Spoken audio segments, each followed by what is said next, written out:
Charan! Hello, good morning everyone! Ayan, ipapakita ko lang po sa inyo itong mga nadaanan namin na binibenta ng mga plants. Ito ay mga kamag-anak ng cactus.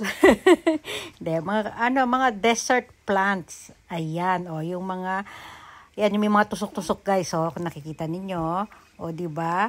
Ang gaganda nila. Ang gaganda rin po ng presyo nila. Pero mura na po yan kasi yung nagbenta dyan sa namin, dumalapit sa amin ay galing talaga sa kanyang mga garden. Yan. Pag binili natin sa sa mall o kaya sa ibang tinda ng mga halaman, mahal po sila. Kaya swerte na kami dito sa mga presyong ito. Kaya lang hindi po kami bibili today kasi hindi ko rin maaasikaso dahil may alaga ako . Tsaka na pag medyo malaki na si Kino, di ba? Tingnan-tingin na lang muna tayo.